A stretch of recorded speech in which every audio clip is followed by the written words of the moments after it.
자, 안녕하세요. 소개팅 후에 애프터 신청에 관해서 고민이에요. 소개팅 아무래도 좀 경험이 부족하거나 아니면 좀 마음에 드시는 분을 소개팅에서 만났을 거예요. 그러면 욕심이 나가잖아요. 자, 사연 질문 요약 한번 볼게요. 전에도 소개팅 자리에서는 친절하고 많이 웃어주던 여자분이 근데 나중에는 거절을 하는 경우를 겪어봤다는 거죠. 그러면 어, 뭐지? 잘 되는 줄 알았는데. 그래서 이번에 한 소개팅에서도 여자분이 잘 호응해주고 즐겁고 유쾌한 분위기로 끝마쳤지만 전에 기억이 나는 거죠. 전에 아픈 기억이 나서 섣불리 대쉬를 못하는 그 남자분의 사연이에요. 어떻게 해야 할지. 상황에 대해서 조금 이해가 부족하신 부분에 대해서 말씀드리겠습니다. 소개팅 당일의 상황은 소개팅 당일의 상황에 대해서는 어떻게 생각하면 되냐면 어느 정도 나한테 마음이 있구나 그렇게 생각할 게 아니라 그 시간만큼으로만 딱 생각하는 게 좋아요. 그 시간만큼에 우리는 크게 무리 없이 나쁘지 않은 시간을 보냈구나. 그 다음부터의 어떤 연락 부분은 또 그 다음의 문제지. 좋은 분위기로 해서 다음 단계로 넘어갈 수 있는 이제 기회를 얻었다는 거지. 이 앞전의 상황이 뒤 상황에 대해서 굉장히 보증을 해주는 건 아니거든요. 그런 생각을 좀 했을 수가 있어요. 경험이 좀 부족하거나 할 때. 그래서 좀 앞에서는 여자분이 잘 맞춰줬다가 뭐 나중에 뒤통수를 맞았다. 비참하게 뭐 이런 생각을 할 필요가 없어요. 그런 게 아니라, 좀 그 여자분도 살아있는 사람이고, 뭐 제가 이렇게 썼어요. 그 당시에는 여자의 기분이나 컨디션 그리고 상황 등에 의하여 기분이 좋을 수도 있고 안 좋을 수도 있는 거죠. 그 다음에 또 애프터 신청에 관한 yes or no에 대해 절대적으로 영향을 끼치는 않은 거죠. 여자가 이제 남자처럼 뭐 단순하게 딱 하나 좋으면 그냥 바로 막 고하고 이런 성향의 존재가 아니잖아요. 항상 좀 더 세심하고 생각하는 존재이기 때문에 소개팅 상황이 끝나고 나서도 또 여러 가지 상관관계에 대해서 좀 곱씹어 보거나 했을 수가 있거든요. 그러니까 결론적으로 배신당했다라고 생각하실 필요는 없다는 거죠. 자, 단순히 그 순간에 마음이 들고 안 들고를 애프터가 보증되는 것은 아니다. 하지만 그 후에 어떤 식으로 연락을 하고 배려하면서 그 여자분의 마음을 끌어당기느냐. 그러면 내가 애프터를 어떻게 신청했는지를 되돌아볼 필요가 있어요. 좀 그냥 좀 단순하게 쉽게 애프터를 신청한 건 아닐지.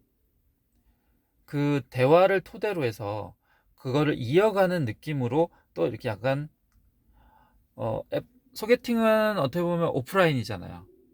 오프라인에서 만나서 대화를 하고 그 순간에 이렇게 무언의 어떤 대화들이 막 오고 갔을 거예요. 우리가 언어의 대화만 하는 게 아니잖아요. 만났을 때는 눈빛, 표정, 뭐 목소리의 톤 이런 걸로 인해서 무언의 대화들이 막 오고 갔어요.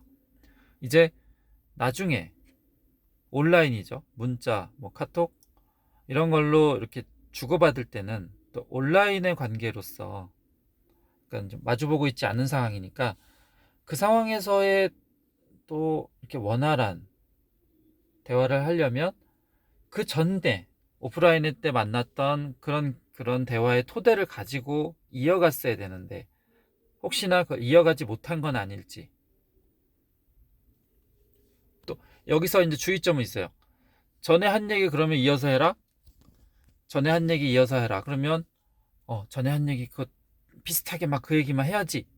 그게 아니라 거기서 이어서 다른 새로운 것을 같이 가미시켜 줘야죠. 그 사람에 대한 거를.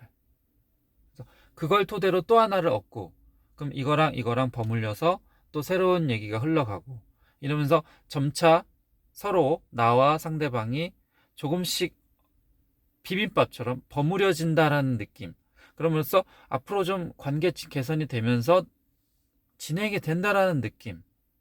이런 상황을 만들어 놓고 그러면 이제 다음에 어떤 만남에 대해서는 우리는 또 어떤 걸 하고 어떤 대화를 나눌 수 있을 것인가에 대한 기대감을 올려놓으면 그럼 애프터에 대해서 가능성이 높아지죠. 단순하게 이제 어떤 첫 만남에서 막 되게 분위기가 좋았고 여자분이 막 웃어줬다. 그래도 이렇게 생각할 수도 있어요. 예능 프로를 보고 막 웃었어요. 정말 재밌었어요. 근데 끝나고 나서 뭐 남는 게 없을 수도 있거든요. 영화를 봐도 그렇죠. 어떤 오락성이 강한 영화를 봤을 때 막 그 순간에는 막 웃고 떠들고 나중에 남는 어떤 감동이나 교훈은 없을 수도 있거든요. 아니면 좀 오래 남는 메시지가 없을 수도 있어요. 이런 생각을 하면서 돌이켜보면 그냥 막 웃고 분위기만 좋게 만들 게 아니라 그 상황에서 좀 상대방과 깊어지는 대화도 조금은 한 7대 3 정도로 재미있고 부드럽고 편한 거를 한 7 정도라면 3 정도는 서로가 좀 알아가고 깊어지는 얘기들도 섞어가고 그걸 온라인에서도 이어가고 다음 애프터에서도 조금 더 의미가 있어지는 서로에 대해서 의미가 있어지는 사이가 되는 그런 진행 과정에 대해서 좀 이해를 하셔야 될 것 같아요. 어려운 얘기죠. 그러니까 차근차근하게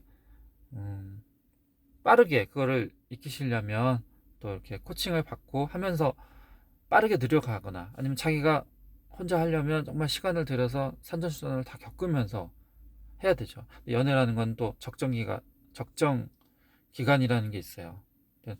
여기까지 좀 길어졌는데요. 소개팅 후에 애프터 신청에 대해서 좀 맥락에 대해서 말해 보았습니다. 연애 정석이었습니다. 마치겠습니다.